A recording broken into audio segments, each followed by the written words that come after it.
everybody online also. So I'll just keep it very short and sweet. I'm going to kind of try and compare, so I'll be introducing people at different points. Isba is about membership, it's about community, and this is the beginning, it's the infancy of the organisation we want to develop. So it's crucial at this time to bring in as many people as we can so that we can canvass, look at that community and seek to develop and encourage behaviour analysis learned in an ethical and human rights-based approach. So with that in mind, we've got an agenda for the meeting. Laura and Alan will give the chairperson's report, no longer the chairman or chairwoman. Alan will give a roadmap and a strategic plan for basic action. Brian will give the treasurer's report. Saskia will give the secretary. I'm also the co-secretary. She's more co than I am. Will give the secretary report. Then Mick Hennessy here will give a long talk presentation. Dave will give a longer talk on EPS. Then we're going to do some continuation, resignations, appointments of the board. This will take about 2 seconds. And then we're going to open up the floor to discussion after that, which is going to be a vital part of this AGM. Okay? And then we're going to have the fun, networking, and quiz section. Okay, so without further ado, I'll open the floor to Dr. Laura. I suppose just to start for the chair report, we're going to split it into, so I'm going to look at what's happened since the IGM, and then Alan's going to take over and look at what the plan is for the next 3 years for us. So our IGM was in the 5th of October 21. And since then, for a lot of people, it might have seemed like there was radio silence from us, but there was a huge amount of work going on in the background. So the first thing that we did after it was, well, the first thing we did, to be honest, was take some time off because we had been very busy before the IGM. I think you were probably still plugging in the background, Alan, but the rest of us took some time off. Then we had to apply to the company's register to register the organisation, and we got registered at the end of February in 22. So then our focus changed to try to think about what IT we might need to run the organisation and what kind of platforms were out there, bearing in mind the fact that we had zero money to invest in any of that. So the directors took on to invest a bit of their own money and just get that up and going. So we went for the Google platform, the Google Workplace. And then it was time to start getting the administrative committee activated and some of our subcommittees. So they kind of started having meetings around March, and we've been having kind of monthly meetings in those areas since. The subcommittees, they're going to speak for themselves, so I won't go into too much detail, but there are 3 active at the moment: PBS, dissemination, and ABA in education. So they've been running meetings since about March 22. Then again, we had no money. We still had no money. We're playing with Alan, who is very good technically. So he started working on building a website for us. So websites are expensive things, and we're very lucky to have Alan as part of the directorial team. He started building the website from there, and the rest of the groups that were involved, like the administrative committee and the subcommittees, started generating content in order to put. So that was a joint project between quite a lot of people have input to that. In the other side of things, we've been linked in with other organisations, like we do have the link in for the DBA. Michelle and Connor are both on the administrative committee, and they're both on the DBA, and Alan is as well. So we're linked in with the DBA, where we have a few people, Dave and Dara are kind of linking in with the HSE, We're linking in with the universities and the European Association for Behaviour Analysis. We have a little bit of a link with the UK SBA, but that's something that we're going to develop further and over the next year. That's just tentative at the moment. And also Dave then started talking to the 4 universities across Ireland, so both North and South, and recruiting student reps. So we now have student reps in Queen's and NUIG and TCD as well, yeah. So we have those reps there. And then Karen's back here, has signed up to be our ACE accreditor. So we are ACE accredited and we are going to be able to run CEUs. So those CEUs will be able to be for people that are still keeping their BCBA accreditation. Those CEUs will still be able to come from us, but we are going to put our Irish context slant onto these CEUs instead and make them more applicable to here for us. Just to keep us legal, we had to put our annual return in for the CRO, so that has been done. So we're all good legally. No slush fund? No slush. Well, Brian will show you the slush fund on his files. We did have to then start opening the bank account because the website was starting to come together and we were starting to look at, okay, we're going to be accepting memberships and we need to start getting the money in. So we did open a bank account. That wasn't easy, was it, Saskia? No. Well, we did get it. We have it there. And we have a method now for the online payment for the memberships. So that can just happen automatically. Because we want to keep the organisation as admin easy as we can because we're all volunteers and we're all busy people too. We finished what we deemed as being the critical content, the policies and the position statements that we needed, and then we launched the website there in January, which most people have looked at. Since January, we've started taking in the memberships. Then we have some memberships and we have 32 members as of today signed up, and then we have since looked at another section. We've added another section on people receiving ABA. So we're looking to now start getting stakeholders for that would be deemed as experts by experience into the organisation. So people that are in direct receipt of ABA or families where they have a family member that's in receipt of ABA services. We want them to start informing and guiding practice in this country as well. So we're trying to actively get people in the door. And now we're at the point where we are sitting in our EGM. So we're ticking that box too now. And so that's where we have been from the IGM to this AGM. There's been a lot of work in the background, and I suppose, Alan, you're now going to take over and tell us what we're doing for the next 3 years. Okay, thanks very much. Laura, right, so like it's great to see you here. Thanks very much. Really appreciate it. So I suppose over the past few weeks we've been working on our plan going forward, like our strategic plan for the next 3 years.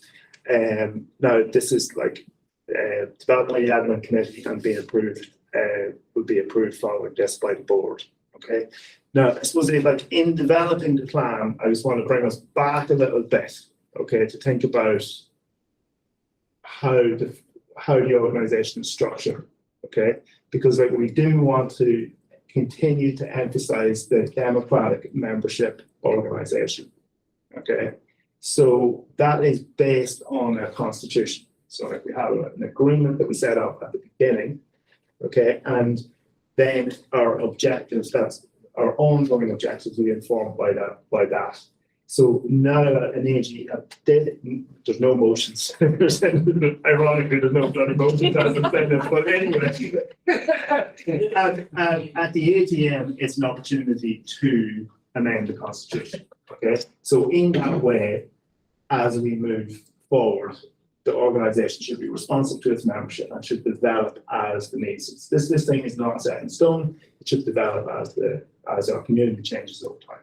Okay, and so our principal objective then is to work to protect the public by advancing public accountability and promoting high standards of professional conduct, professional education, and continuing professional behavioral analysis in the public environment. Okay, that's from our constitution. And then we have subsidiary objectives to achieve that. Okay, I know the print is small there. They're in the rules. So you would have got a copy of the rules with the notice of the AGM. And like going forward, we expect that this to be amended over time. So for the plan, the strategic plan, we basically took those objectives, broke them into three principal kind of areas, and these are here. Okay, so we continued improving standards of practice, and we've included information and outreach there. We need to advance public protection, and we need organizational transparency. And they're, like we're saying, joking today on the way up here, they're not in order, there's none more important than the other, right? But they're that's how they are. Okay, so in terms of continuing improvement in standard practice, some of the goals we have there would be clear and rigorous ethical standards, behavioral analysis environment. And what we want to do in the next coming 3 years is to commence that consultation with stakeholders to develop those. Okay. Now, in the interim, obviously, we have an interim period here, don't we? So, and we need to retain established standards. So, BACB for there, like so that is an accepted standard, and then move towards this, and then align with European UK standards as they develop. Okay, so it's kind of incremental kind of progress plan. Okay, so no sudden changes. Basically, okay, don't frighten the horses with sudden changes. Just incrementally move from one system to the other is the plan. So we also need supervision standards. You could the same thing there. We need to consult with stakeholders there and retain what we have and develop to align with new standards as they emerge. We need to develop, our goal here is to develop requirements for continuing professional development. Again, we need to go back and consult with stakeholders for that. We need to, this is a little bit like a to-do list, but create incentives for content for public outreach and communication, and develop a training and events policy and consultation. So we've started work on that, okay? And we've started to think about how is it that we create content for dissemination, for outreach. It's probably a nicer word than dissemination, isn't it? So for outreach, as well as continuing professional development for existing behavioral analysts, continuing professional development for those outside behavioral analysis. So we're thinking nurses, speech and language therapists, those that interdisciplinary teams that we work with, okay, that have a need for more information about behavioral analysis or about our practice. Definitely a gap there currently. Okay, so any of us working in interdisciplinary teams will know that what is known about behavioral analysis is that's fair to say. So part of our role needs to be about creating that and creating those opportunities. And then also, how do we do like that? Generating that content is a lot of work, isn't it? So we need to create incentives for our community to generate that content. Okay, so that will be part of the challenge of how we go about that. Okay, and one of the things that we could consider is perhaps like a writing award, for to generate some of that content and start communicating. Okay, so the second one then is to advance public protection. We need to increase information on supporting and advocating for competent practice. And so we've started this to create a publicly accessible database of those with a defined standard of education and supervised practice. So that's kind of what the public facing registry is about. We need to advance the goal that all forms of behavioural analytical practice are regulated on the island environment. Now, there is a community of people out there who have alternative routes of practice. Okay, so there's people in positive behaviour support roles, who have not come through the Masters in ABA, who have not come through, say, traditional programs or the programs that we would consider and may have come through nursing routes or other routes into practice and are now in position.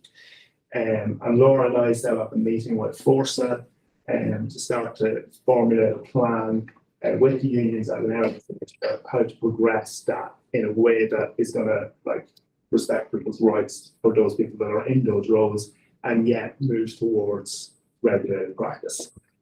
So that'll be an ongoing piece of work for the next 3 years, probably longer, if we're honest. But like, you know, something that needs doing, so we can't really shy away from that.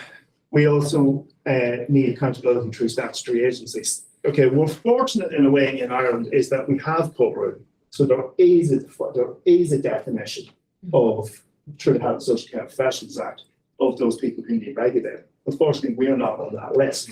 So, you know, we need to get on that list, to put it very plainly, you know. And also we need to demonstrate that those people who are in receipt of services, okay, have a meaningful place at the table. Okay, so the expert by experience panel will be about generating that again through likely through a panel of experts by experience who elect their own representatives on the administration committee, and then those representatives are committed to the committee and seek to represent the views. And like, you know, like to say that's gone live on the website, and we have amazing people come forward for that already. Okay, the numbers are low, but the people who are there, I'm very excited about what they will bring to the organisation. Okay, organisational transparency. Goal for us as the board is to get registered charity status. Again, we're lucky in Ireland in the sense that we have the charities regulator with legislation around that. There was very good. It was, you know, we remember in the past in Ireland when charities were not regulated. That is no longer the case. There is good governance procedures there now for charities. So, you know, we need to commit to getting in line with that form of governance for the like stability and long-term sustainability of the organisation. And I suppose you might just have a jump in, just to get registered as a charity in Ireland can take between 12 months to 18 months, you know, so there's a lengthy enough process, which is why we went for the company limited as guarantee first to just get set up. So we do need to make that bridge and that jump to the charity, but there's a lot in it to do it. Yeah, and that's, you know, like I suppose as we on this kind of journey together, as we've been learning about this, I mean, like more and more, it's like, you know, things have to make incremental steps towards your goal. You know, not just going to, you know, it is a process, you know, and then okay, also. How we'd like to see that develop is develop transparency procedures as well. Okay, and so that there's clarity. Again, there's organisations like Transparency Ireland, and there's an international transparency movement about how data is used, how money is handled. You know, they are models of very good practice, and that a society like ours, you know, should be subscribing. So that's something we'll be looking at as well. And does that conclude my piece, David? That concludes your piece, Alan. Yeah. Did I miss anything? Did anyone? No. All equally as important as each other. Thank you. Next we have Dr. Brian, our treasurer, with the treasury report. Next. Sorry, I'm really. That's bothering me. That's formatting. But that's worse than I looked at the earlier. That's fine. So, Yeah. It's just the projection. This is the actual one that's on there. So this is our previous report from the IGM. So we were in debt to the tune of €617 and 55 cent through those costings there. That carried through because we had no income. So it was a one-sided ledger up until what, 2 weeks ago, thereabouts. So since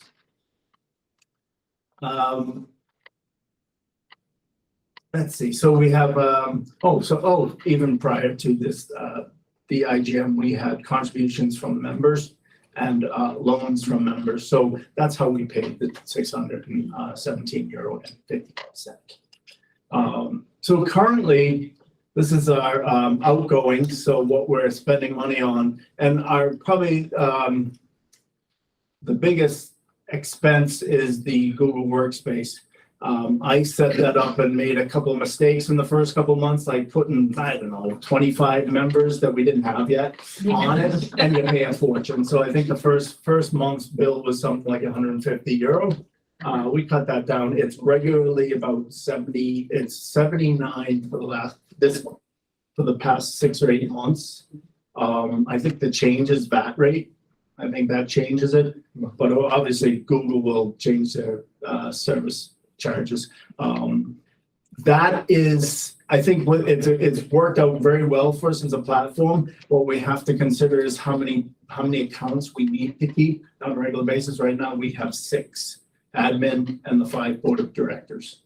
So if we're adding, that cost goes up. So every individual increases that charge. So we have to kind of consider that as a running cost in the future. I didn't really mean to speak about that at length, but there you go. So there are the other costs. So some of those are, the website, Membership Pro for taking in the fees, some consultancy, Zoom package that we're using, and hiring this room. So total outgoings is 2,781. We don't have the figures in there for the CRO registration, and actually the room hire is not the final figure, right? With the refreshments. Tea and coffee. So subject to change. Subject to change. So it's in the last half tonight.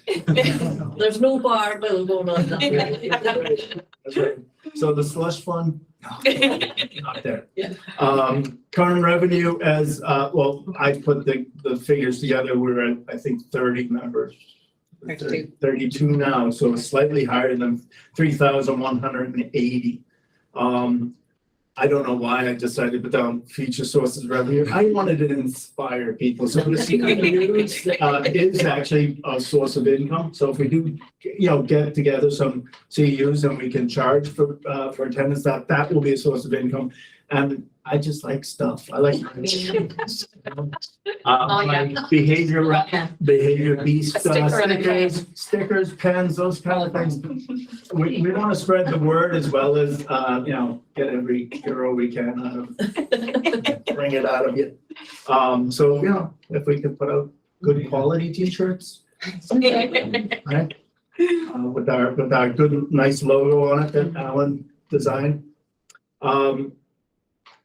Next page. So what is our current financial situation? Lots of red. So right now, we're still at a shortfall with the audit, maybe. I don't know. Let's not go into it. But with the numbers I had the other day when I put it in, we're still coming up with a shortfall. We have been paying out of pocket. So the money that's going into the account has only been used for 1 or 2 expenses at this point. So there still is money in the account, and I think that's probably a good thing to go do. To not drain the account and pay off, investors. Angel investors. So that's our financial situation at the moment, and hopefully we're thinking is with more and more memberships, like in the next coming week, the coming weeks after this event and the event that follows this immediately, and the bar. All that goodwill, and we increase memberships, we kind of look a little bit more rosy. So this doesn't look great if you're sitting there looking at this, but we're all excited because there was one side to the ledger. There is actually an income, whereas a few weeks ago, we didn't have anything in that side of the ledger, so it's a good thing. So we're having a bank account so we can actually accept payments if somebody wanted to leave us something in their will. So recurring expenses, Google Workspace, like I said, it's about 80 a month, so that's almost €1,000 a year. Paid Membership Pro comes in at just under 400. The website hosting, so that €1,537 a year is recurring at the moment. I mean, we're living pretty lean at the moment. We're probably going to add to that somehow, somewhat. So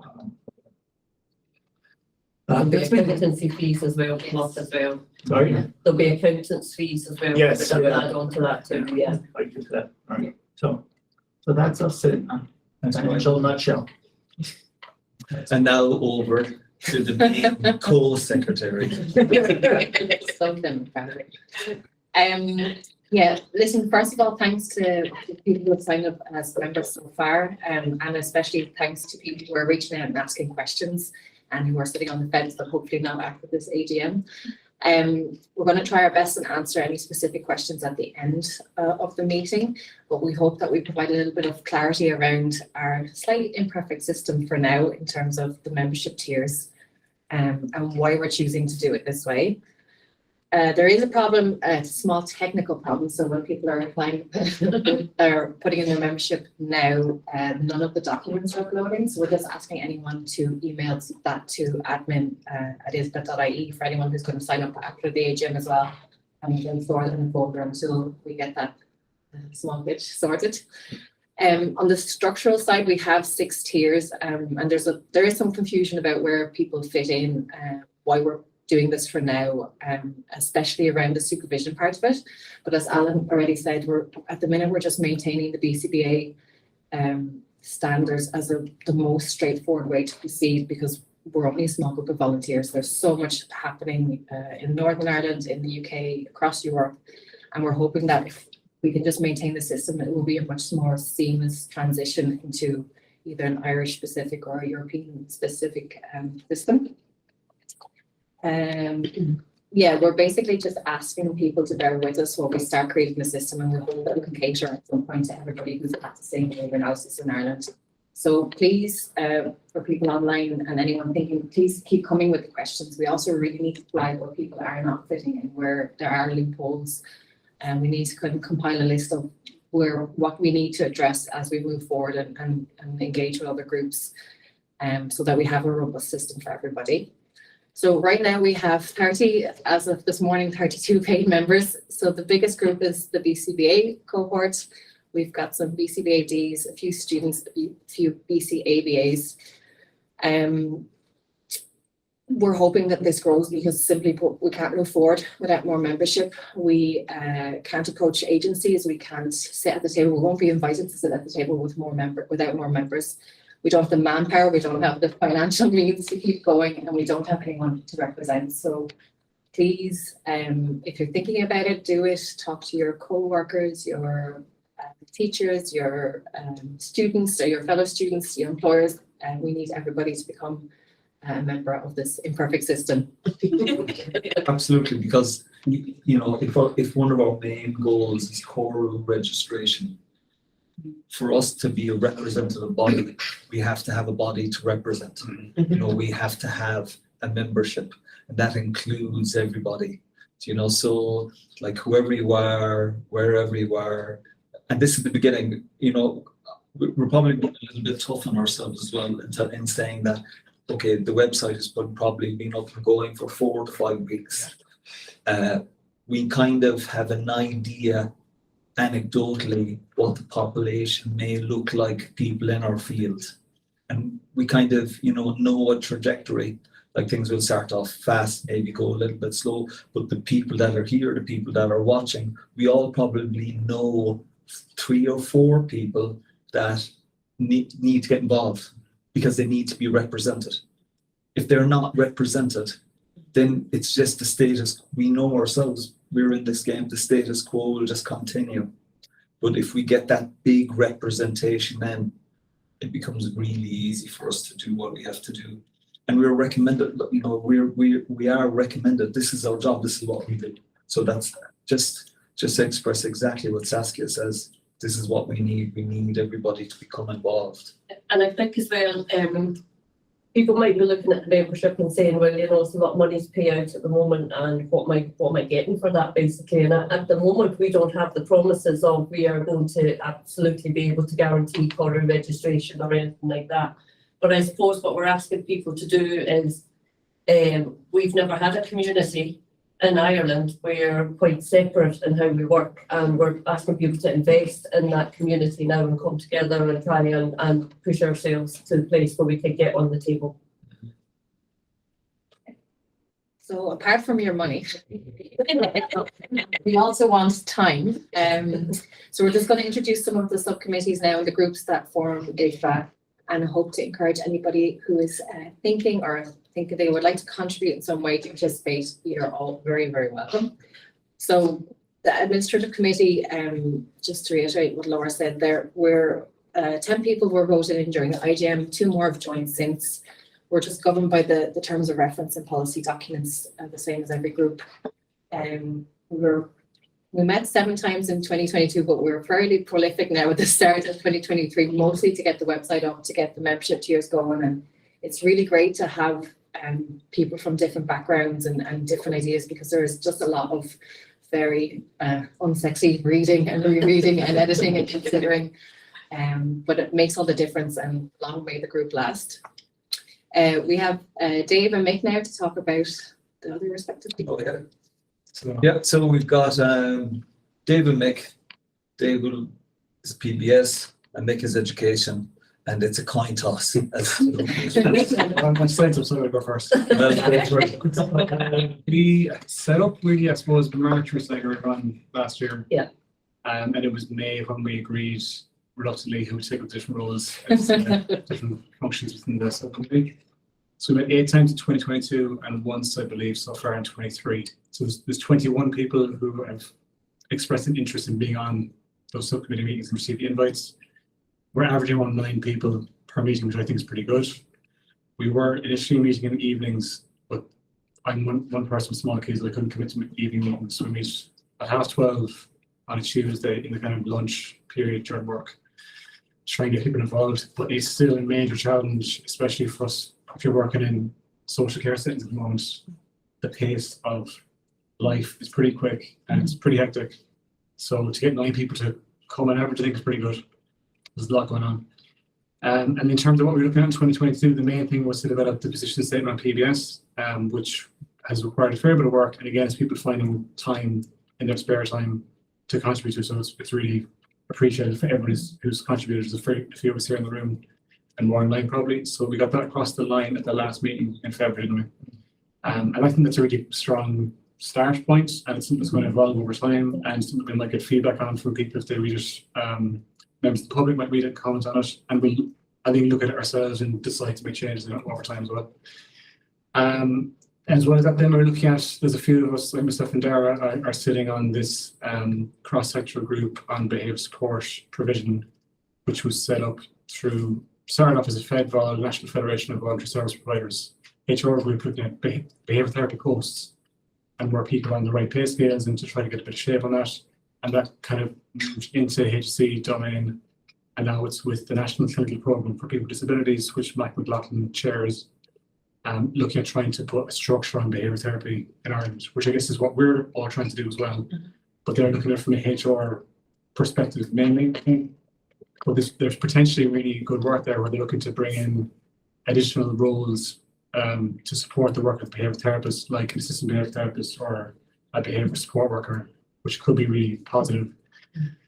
And we're again finding time to work on that with that group.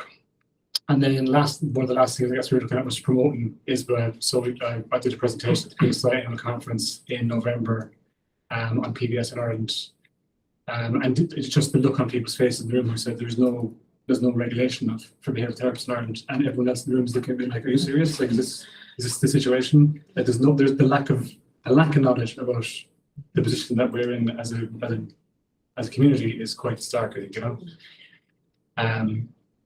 So then I think upcoming to 23, Alan had already threw loads more work at us at the last meeting in February to think about. So we're thinking about accreditation of PBS training. So say if you're a social care organisation training your staff, who helps you to see if your PBS training is at a certain standard, and maybe that's a role that we could fulfil, you know. And that's what the side of it. Just keep plugging. There we go. That's it. Thanks, guys. So, education subcommittee, we're not quite as prolific as the PBS group, but we're trying to catch up a little bit. Started January 2022. suppose really kind of tried to pull together kind of some of what his works is. We took a break in the summer, started in September. Long story short, 3 main pieces we're really on to work on. We focusing on the group, looking at this dissemination of ABN education, behaviour support and education system, teacher professional learning. This is, I suppose, taking board information shared with the group, and we have a nice selection of people from NCSE, from private practice, people just did different sections of, I suppose, behaviour analysts working in education. It's a massive undertaking. There's a lot of work to do, and we're really only starting it, to be honest with you. But yeah, we're looking forward to, I suppose, once we have our strategic plan in place, is getting more experts and getting more people in the community around the country involved. And this is a really important part of what we do. So that's a very short version of what we're doing. So watch this space. I'll be back to you next year. Yeah, we briefly had a dissemination group. We met a few times last year, but we really realised that we couldn't move forward with 8 members without a website and without a kind of a clear image of where we're going. So now is the time. We want to jumpstart this group again and maybe rebrand the name as well. And as Alan said, as part of the strategic plan, we just really need a social media presence. We need to let people know what's happening. We need to get more members in. We need to show Ireland what we're going to do. And part of that is organising CEUs and events, getting the message out, collaborating with our colleagues and different groups, and just really growing our community. So we would love members to join and to get elected against their will. And like a lot of the other groups, I mean, if people feel they have a certain skill set, that's fantastic, but it really is just about the time, and not everybody can make monthly meetings, but there's a lot happening on Slack and on shared Google Drive. So if you think you have some time to give, please do consider it. I only wanted to make the minutes, but here I am now, so it's a slippery slope. But we need this group basically. We just need this to move forward. So yeah. Thanks, William. I suppose, could I just say quickly, a big piece of work for that will be the training and events policy.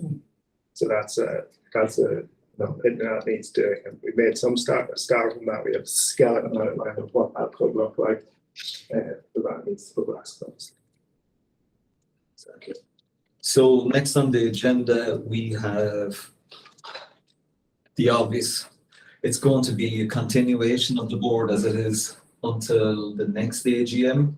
It's going to be a continuation of the admin committee. There may be changes during the year in that.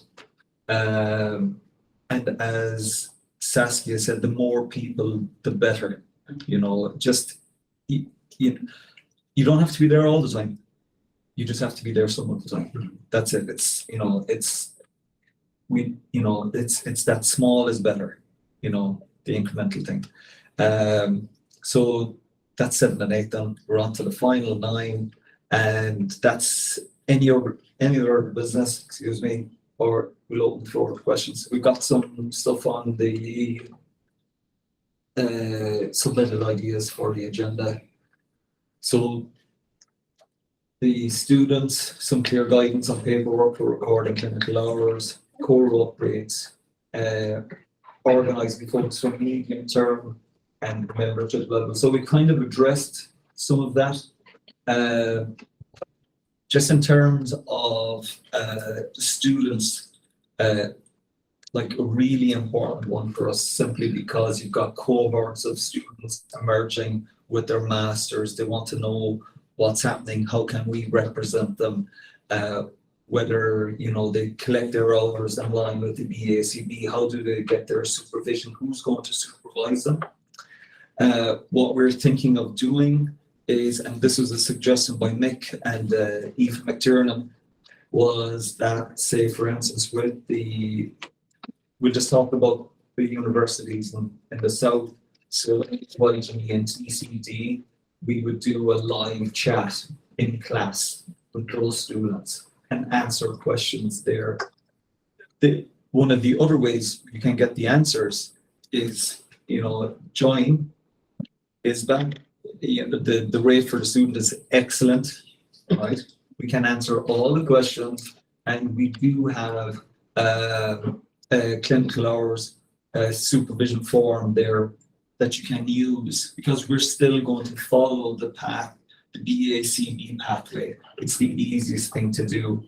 But, and again, you know, once your supervision is through a BCBA or a BCBAD, you know, that's the normal route to go for it. So it's an interim measure until we basically get all the stakeholders together and work out how we're going forward here. And it also has to align with the UK.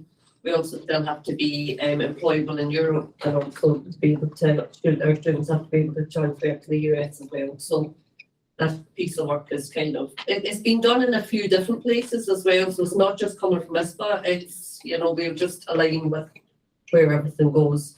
In terms of recording the clinical hours, like at the moment, the form for recording the clinical hours, if you're not using the BACB one, is there's a link to it on the website, on the Isba website under the student section.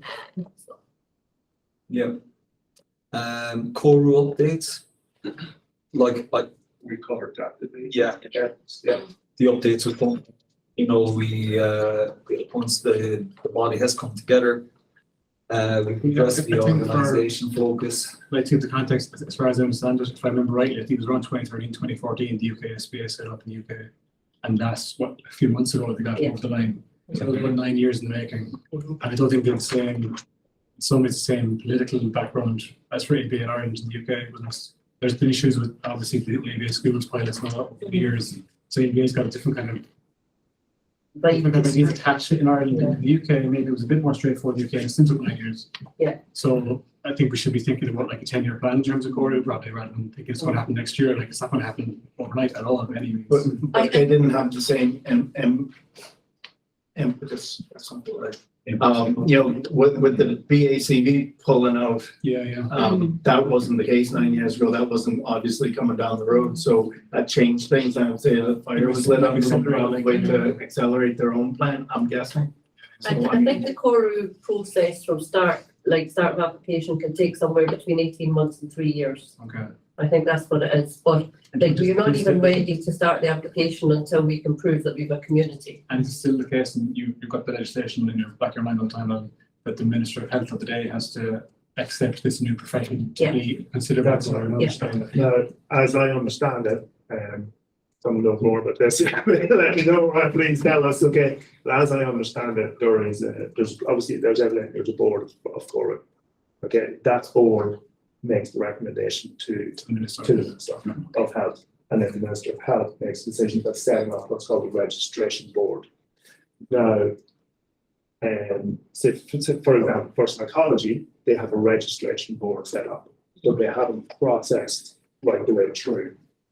That registration board, then their role is to look at supervision, education, all the things we're talking about here. So, you know, getting to the point where we have agreement that there should be a registration board, that would be the major achievement. Yeah. You know, that would be, that's. And we might have mentioned this before, but was there any talk of trying to have an early meeting with someone from Cork to say what we need to do to be in the right position for you guys to consider us? Well, actually, what we do have is we have somebody in our community that has already just done a core application for a course that she's doing in Carron.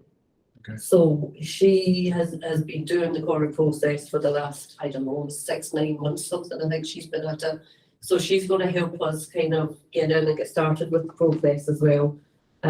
We did try and contact, Catherine tried to contact Coru like before the IGM way back when we were just setting up, and wasn't really getting anywhere with that much information from them. So the answer was basically, you know, you have to come looking, you have to come showing that you have a group to represent. Yeah. And if you don't have that, don't even I start. presume, process, I you haven't know. looked into this, I presume they've got public registries of everybody who's Cork registered. So you would know how many, whatever title of this title there are. Yeah. So like, we know if it was like in the massive hundreds or like low hundreds or Yeah. whatever in terms of, for comparison for us, you know. Yeah. That's fair. And as well, like, you know, it's, we can, I think, lose sight of that, but, you know, the Corey board, they are people, there's like 28 of them. Individuals, yeah. 28 individuals. Yeah. They're there on the website, so like, we know them, you know, do we have contact with them? Like, and like, what I mean is, I don't. Like, how are they approachable, we have existing relationships with them, can we explain to them what we're trying to do, you know, and like, it's. Same thing about political, things are always political, you know, I think that was a mistake that was made with their analysis in the past. We kind of tried to baffle people over the head with the evidence, when in actual fact, we do need to communicate with our community. Yeah. I know we mentioned this in one of our meetings in the Gallon, and I think one of the good things we can do as a community is keep evidence, right? So anytime you see an ad for a job that's posted, we mentioned that mentions BCBA, cut and paste, save that somewhere, because that might be evidence to say, look, these are not going to be available.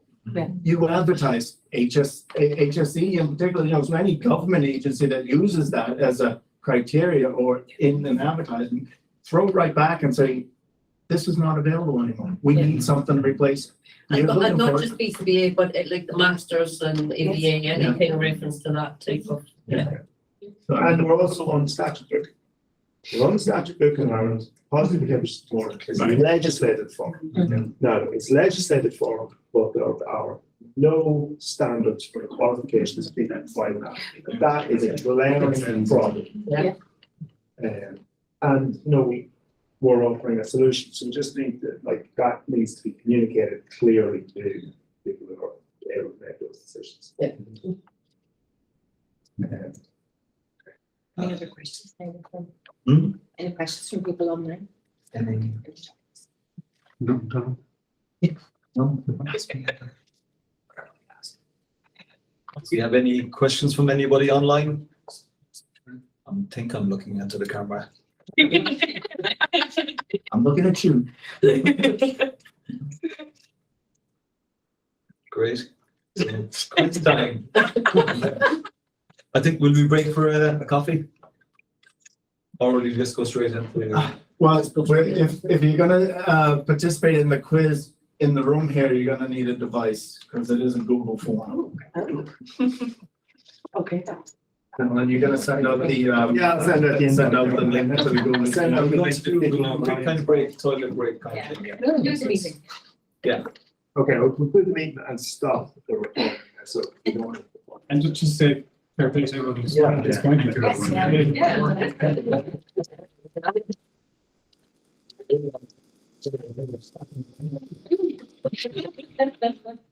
And just to let you know now, this quiz, there's 3 rounds. We have 3 book vouchers